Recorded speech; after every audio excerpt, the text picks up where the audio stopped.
राजा राम जलते हुए धूप में भीड़ित बस स्टैंड में गन्ने का जूस बेच रहा था।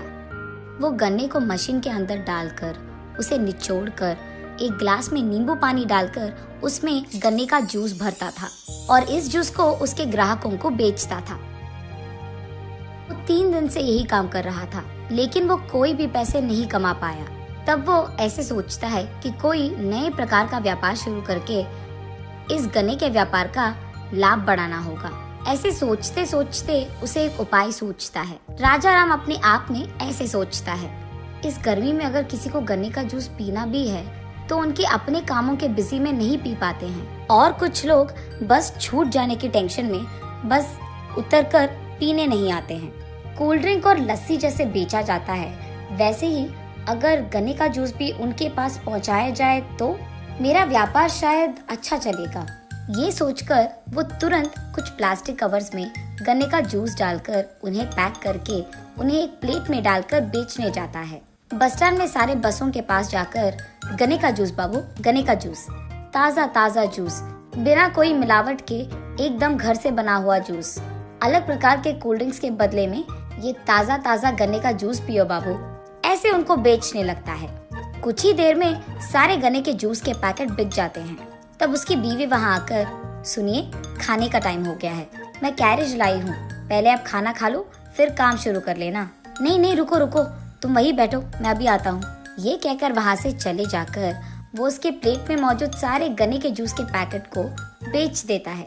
फिर से गन्ने के जूस बनाने के लिए गन्ने को निचोड़ने जाता है कि सुजाता वहाँ आकर गुस्से में, क्या कर रहे हो आप, पागल हो गए हो क्या?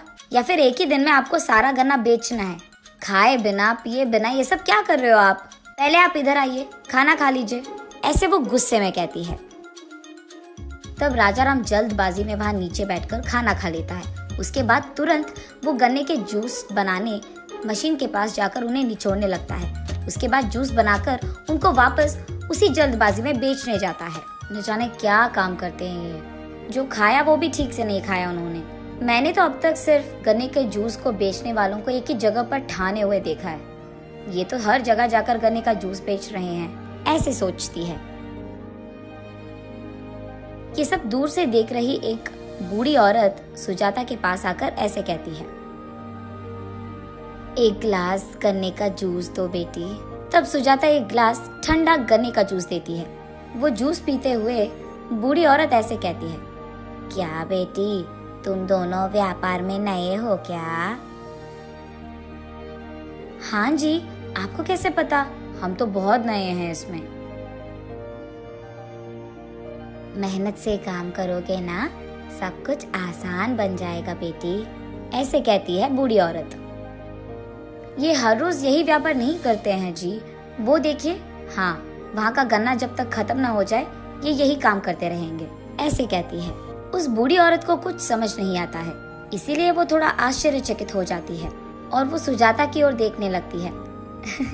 ये बहुत लंबी कहानी है जी, ऐसे कहती है सुजाता। मेरा बस पहुंचने में बहुत टाइम है बेटी, तब तक बता दो उतनी लंबी कहानी क्या है, ऐसे पूछती है वो बूढ़ी औरत।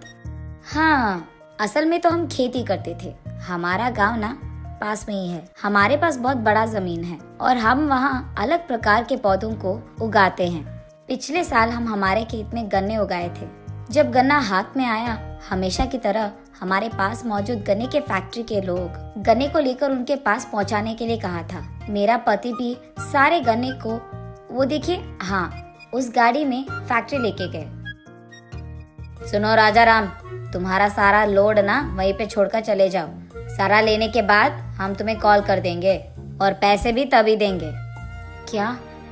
ऐसे तो नहीं होगा साहब, पिछले साल भी आपने ऐसे ही बोलकर आधे ही पैसे दिया था, बाकी तो आपने दिया ही नहीं। क्यों राजा राम, साउंड कुछ ज्यादा नहीं आ रहा है तुम्हारा? हमारे साथ आपका बर्ताव देखकर तो ऐसे ही बड़ा होगा ना साहब।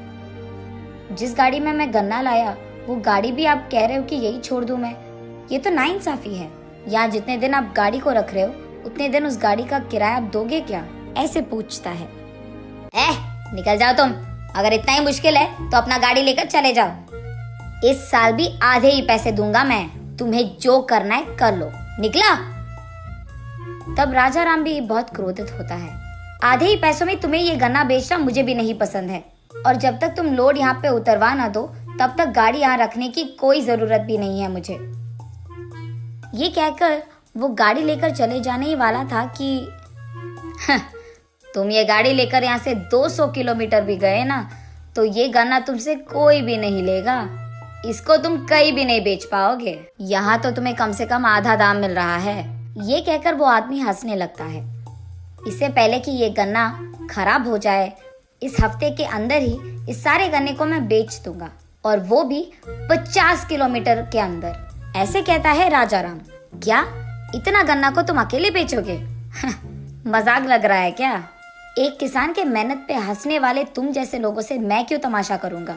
अब मैं करके ही दिखाऊंगा, देखते रहना।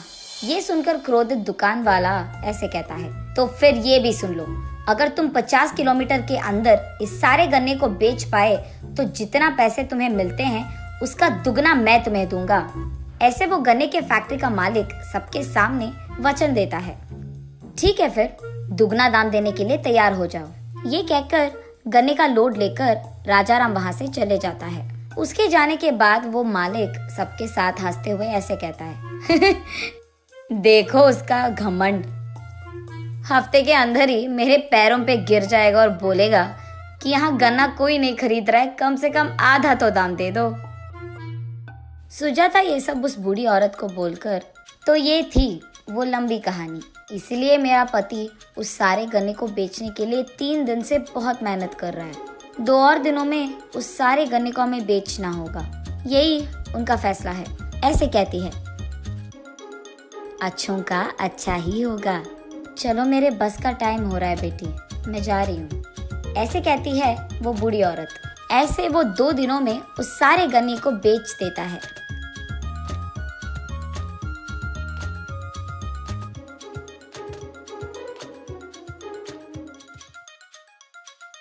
खाली गाड़ी लेकर वो उस गन्ने के फैक्ट्री के मालिक के पास जाता है। देखा आपने, सारा गन्ना मैंने हफ्ते के अंदर 50 किलोमीटर के अंदर बेच दिया। इस सब को बेचकर ये लो, इतने पैसे कमाए हैं मैंने। इसका दुगना दाम आपको देना ही पड़ेगा, और वो भी जल्दी। ये सब देखकर वो मालिक दंग रह गया। उसे डर था कि ये सब सच हो गया, इसीलिए वो ऐसे कहता है, सबूत कहाँ है कि ये सब तुमने ही बेचा है, और वो भी 50 किलोमीटर के अंदर? शायद पूरा गन्ना कहीं तुमने छुपा लिया हो, किसको पता? ऐसे कहता है।